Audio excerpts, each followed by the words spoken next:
Meet Teiyu Asano, a high schooler who struggles to connect with others after a tragic car crash took his family. His only friend is Mutsumi Yozakura, a top spy. But there's a catch: Mutsumi's brother, Kaiu Akairu, is dangerously obsessed with her. To survive, Teiyu must marry Mutsumi and join her spy family. Now, he's thrust into a world of chaos, becoming a spy to protect his wife and uncover secrets about his past and the Yozakura family. Without delaying any further, let's get started. A tragic event struck Teiyu Asano, a high school student, when he lost his entire family in a car accident, leaving him as the sole survivor. Sitting at his family's funeral, he reflects on how people often realize the true value of something only after it's gone. Seeing his childhood friend, Matsumi Yozakura, grieving, he questions if forming bonds with loved ones will only lead to losing them. The fear of losing Matsumi, his only remaining close connection, terrifies Teiyu. He struggles to contain his emotions, fearing the thought of her demise. Matsumi notices his distress and reassures him, holding his hand tightly and promising she won't leave him alone.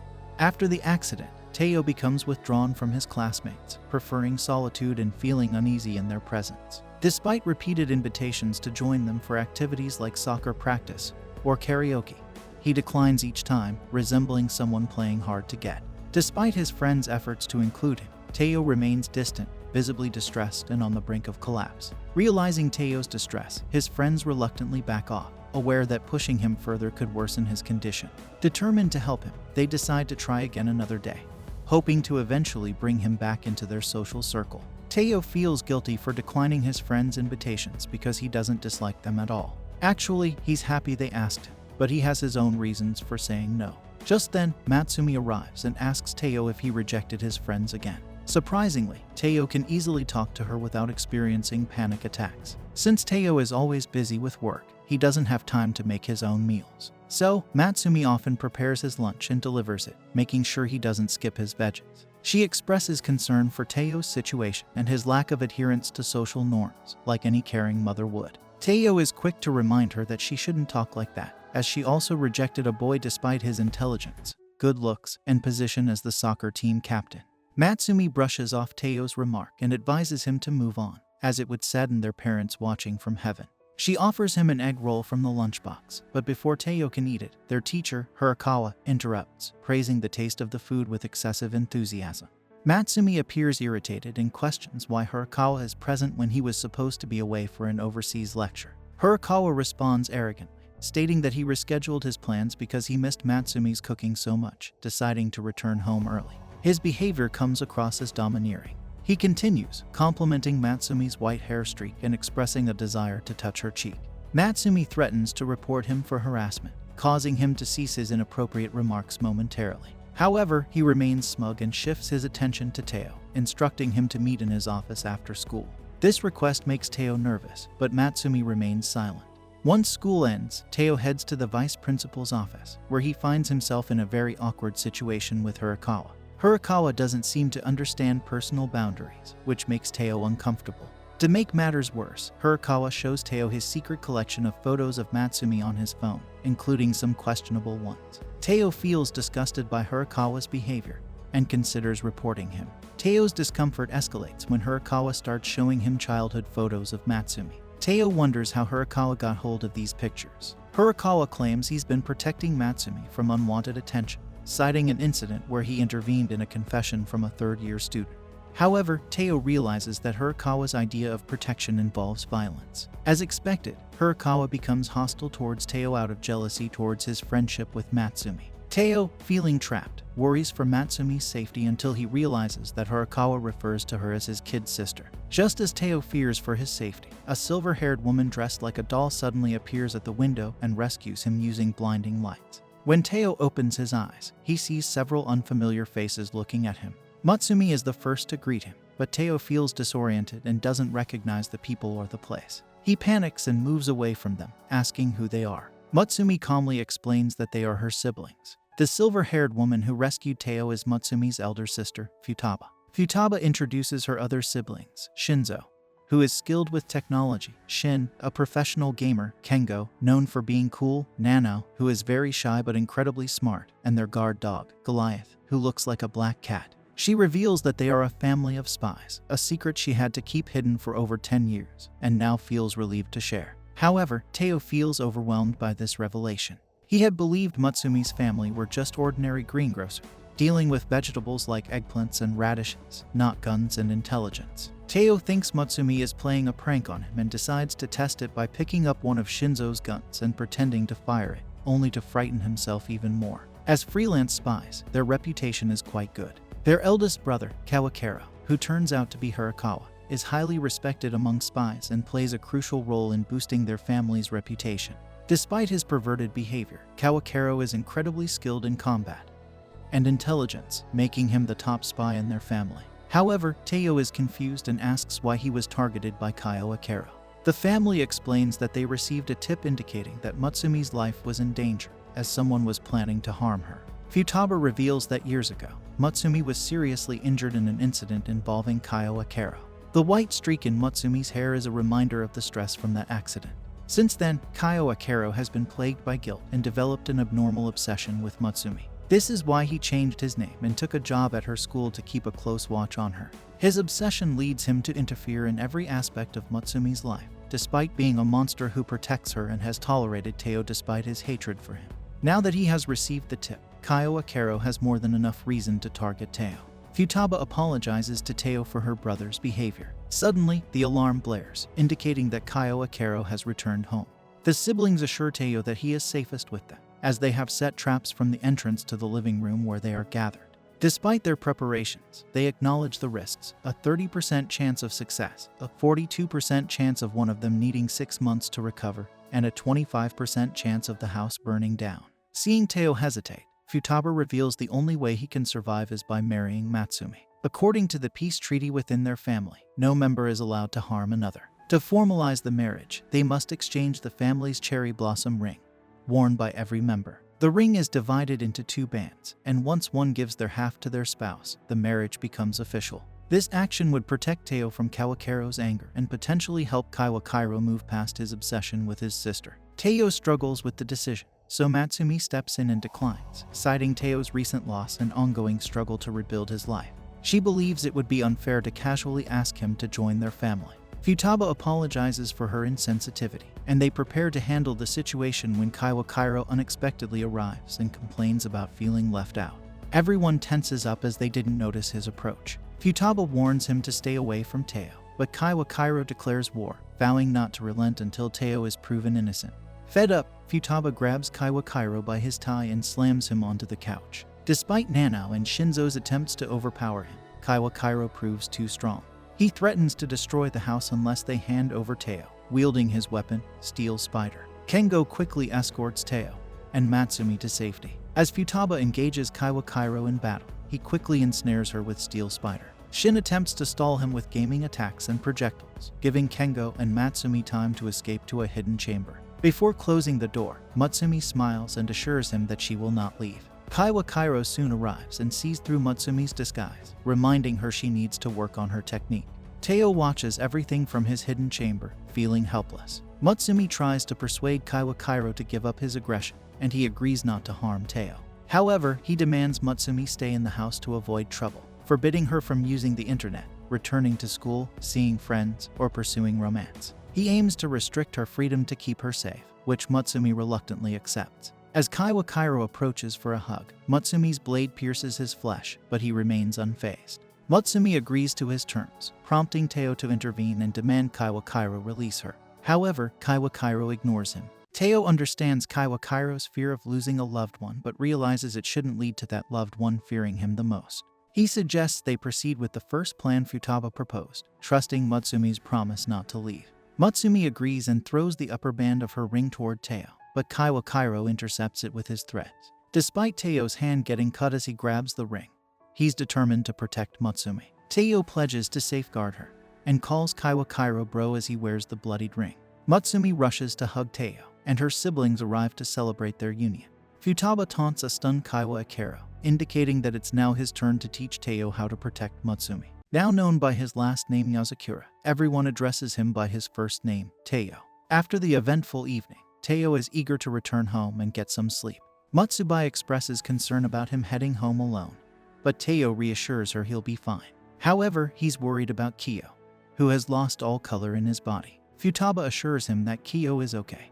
He's just struggling to accept the loss of his sister. As Teo arrives home, he still finds it hard to believe what happened. Exhausted, he collapses onto his bed. Upon waking, he sees Kyo standing over him with a knife, poised to strike.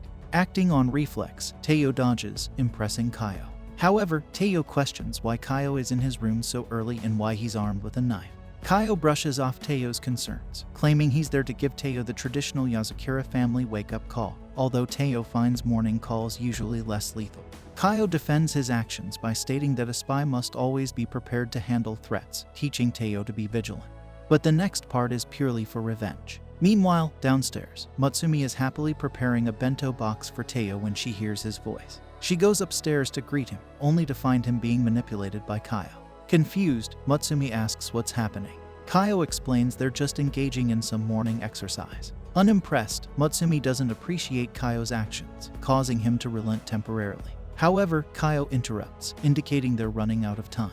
He grabs Mutsumi and drags Teo out of the window just before the building explodes. Teo is left with many questions about the sudden explosion at his house, but Kyo assures him that he'll explain everything later. For now, he emphasizes the importance of their mission, protecting Mutsumi Yozakura at all costs. Recognizing the danger posed by the explosion's attention, Kyo urges them to leave. As they depart, Mutsumi calls for Teo to join them. In a limo, Kyo finishes a call with Shinzo, who has analyzed the explosion site and discovered a bomb planted in the kitchen. Teo is puzzled as to why there would be a bomb in his house if Kyo wasn't involved, but it's evident that Mutsumi was the target. Word spreads quickly in the spy world, especially when someone vents about losing his sister on social media. However, Teo still doesn't understand why Mutsumi is being targeted. Kyo explains that it's because she is the 10th head of the Yozakura family. The Yozakura lineage dates back to the Edo period, with generations of ninjas. While many family members possess superhuman abilities, there is always one ordinary person born into the family known as the head. Although the head lacks superhuman ability, their children inherit the abilities of the Yozakura gene pool. Therefore, the superhuman family protects the head, ensuring the continuity of the Yozakura lineage. However, as her siblings, they prioritize Mutsumi's freedom to live her own life. However, Mutsumi counters that all her siblings are risking their lives to protect her, so she must fulfill her role as the family head as well. Kaido is moved to tears by his sister's sense of duty, but he struggles to accept her marriage to Teo. Despite his personal frustrations, Kaido further explains that Mutsumi will eventually have to make her debut as the head of the Yozakura family. But before then, her mission is to gather as much knowledge about the ordinary world as possible, which also exposes her to various villains who aim to destroy the Yozakura family. As an example of the dangers they face, a black van begins tailing them and fires an RPG. However, the limo swiftly maneuvers out of harm's way. Inside, Teo panics and questions what's happening, but the men in black calmly ready their assault rifles and return fire. Although Teo is alarmed, the others remain composed, accustomed to such situations. Furthermore, the car's bulletproof exterior ensures their safety. Kyo activates the car's suit-up engine to outpace the attackers, resulting in a turbulent ride. He requests smoother driving to avoid spilling his tea, but the driver, revealed to be the family dog Goliath, adds to Teo's distress. Goliath skillfully evades an RPG with another drift, causing Mutsumi to bump into Teo. At that moment, Kyo decides to end the chase and leaps onto the roof, prompting the attackers to open fire despite recognizing him. After Kyo finishes speaking, he re-enters the car and reiterates that the primary mission of the Yozakura family is to ensure Mutsumi's safety from any danger, which now extends to Teo as he's part of the family. Teo is tasked with protecting Mutsumi, and to aid him, Kaido will train him in the fundamentals of being a spy. Pulling out a gun, Kaido informs Teo that his first mission is to keep Mutsumi safe from the assassins targeting her today. Later, they arrive at school, and Mutsumi greets her classmates as usual. However, Asana rushes in and searches the room for potential threats, causing concern among the others. As Teo's potential friends approach him, he remains withdrawn. Before leaving the limo, Teo hesitates to take the gun. Kyo reassures him that even if he were to use it, the family would handle the consequences. Despite this, Teo declines the offer. Mutsumi intervenes, expressing her disapproval of offering Teo a gun, which Kyo misconstrues as understanding him. Mutsumi clarifies that assassins typically use poison or explosives, rendering a gun ineffective. Kyo concedes her point but argues that having a gun may still provide Teo with peace of mind. Teo's mission is to defend Mutsumi from a notorious bomber named Temiya.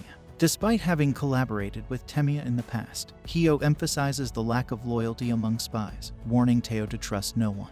Despite his flaw of being addicted to social media, Temiya tends to post about his jobs and targets online.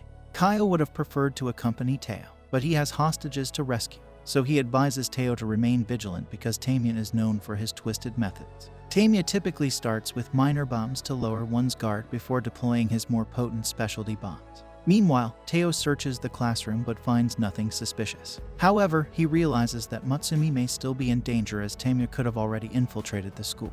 Upon receiving an update from Temiya's page about the second bomb, Teo panics and begins searching the entire school. He notices a suspicious individual in the building and rushes to investigate. As he approaches the infirmary to search for the bomb, he is caught off guard by the nurse, who asks if he needs assistance. Teo feels uneasy but brushes it off when the nurse asks if he's okay. However, her unsettling smile makes him uneasy. When he looks back, she's gone, and a note on the door states the nurse is absent. Meanwhile, Mutsumi enjoys lunch with her friends who discuss rumors of UFO sightings and a mysterious 3-meter-tall figure. Unbeknownst to them, these are Mutsumi's family members watching over her. Teo feels overwhelmed as Temiya's social media indicates the planting of another bomb, yet he hasn't found the second one. Taking a moment to observe Mutsumi, he notices she never eats immediately and avoids being alone, showing her vigilance despite her cheerful demeanor. Suddenly, Teo's friends offer him a chocolate, but they're surprised when he simply accepts it instead of feeling overwhelmed, as he usually would. Teo realizes he forgot about his severe social anxiety due to his concern for Mutsumi, but it quickly resurfaces. His friends consider taking him to the infirmary, but they remember the nurse is absent, so they turn to Mutsumi for help. Later, Teo wakes up in Kiyo's office with Mutsumi beside him. He asks if she's sure about marrying someone like him, considering he knows little about her family or her position as the head, and that she's in danger. Mutsumi chides him for being negative, mentioning he's the one who got the short end of the stick, marrying into a family of spies with the constant threat to her life. Despite all this, she's always wanted Teo as her husband, so she's thrilled he married her. Teo was about to speak, but then he spots a bomb planted in the ceiling, and moments later, it detonates. He manages to shield Mutsumi from harm, but he's baffled as to how Temiya knew they'd be in that office. It dawns on him that Temiya has been orchestrating events to target Mutsumi through Teo's movements, unbeknownst to him. Realizing he might be used to target her again, Teo hurriedly unbuttons his shirt and discovers a bomb attached to it, likely planted during gym class. Temiya's continued postings about bombs ensured Teo stayed close to Mutsumi for protection. Despite the blocked exit, Teo propels himself through a hole in the wall to shield Mutsumi from the blast. Thankfully, Kiyo arrives in time to rescue Teo, having just completed his own mission. He commends Teo's quick thinking in identifying the bomb and notes its simplicity as its flaw, allowing a wire to disable its detonation. Once the immediate danger has passed, they settle back down, and Teo raises the question of what to do with the still active bomb. The logical course of action would be to return it to its owner, and conveniently, other family members have already located him. Learning that it was Teo's inaugural mission, they all pitched in to assist him. Kiyo takes charge, restraining Temiya, who pleads for leniency, but none is granted. Temiya is launched hundreds of feet into the air, and when Kiyo releases the wire controlling the explosive, Temiya meets a fiery demise. Yet, even in his final moments, he manages to post a farewell message on social media. With that matter settled, the issue of Teo's homelessness arises, given that his house was destroyed. Mutsumi proposes that he reside in the Yozakura household, despite Kiyo's objections. Nonetheless, as Teo's husband, Kiyo has no authority to deny him shelter, though he doesn't refrain from issuing threats. This brings an end to episode 2. Subscribe our channel for more of this anime episode.